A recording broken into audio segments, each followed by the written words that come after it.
Hello, I'm Dominic McGinley. I work with the European Movement in Scotland, and I'm here today to explain just how you go about voting in an election for the Scottish Parliament.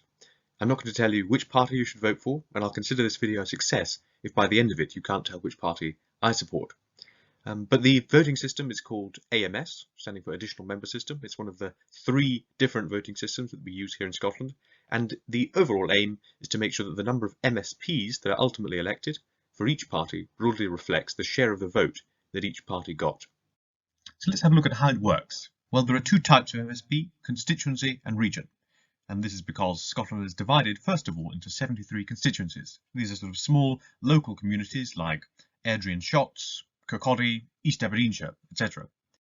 And then these themselves are sorted into 8 regions, named like South of Scotland, or Mid Scotland and Fife, or the Highlands and Islands, large regions with multiple MSPs.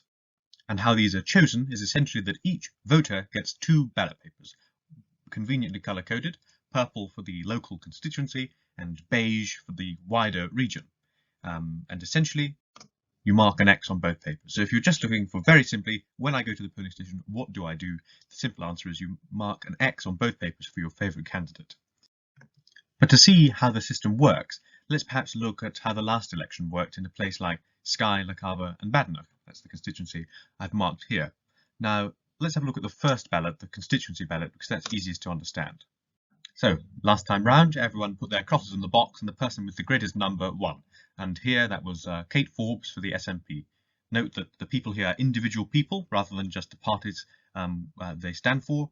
And that the Liberal Democrats came second with 22%, a fairly distant second, and there were also substantial minorities voting for the Conservatives and for Labour.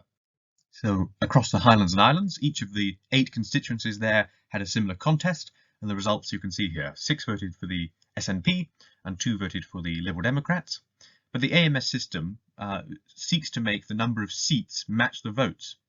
And so here, if we were to just carry on like this, all the people who voted for the Conservatives or the people who voted for the Labour Party would be unrepresented and fairly unhappy.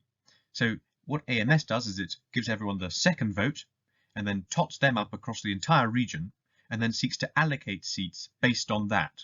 Let's look at how that works.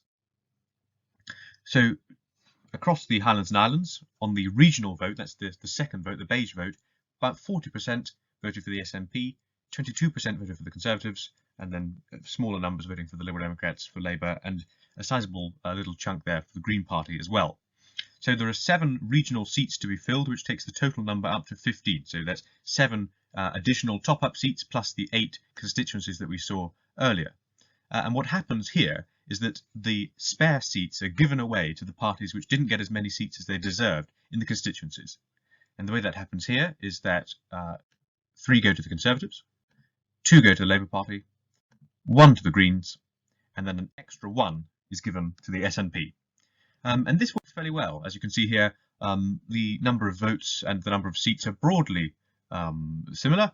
The SNP and the Labour Party are a bit overrepresented, the Conservatives, the Greens and everyone else a little bit underrepresented. But broadly, the people of the Highlands and Islands are now accurately represented by the number of MSPs for each party in Holyrood.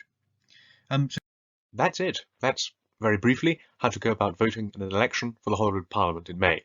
The first ballot is for a constituency vote in your local area. Very simply, first past the post, who gets the most wins.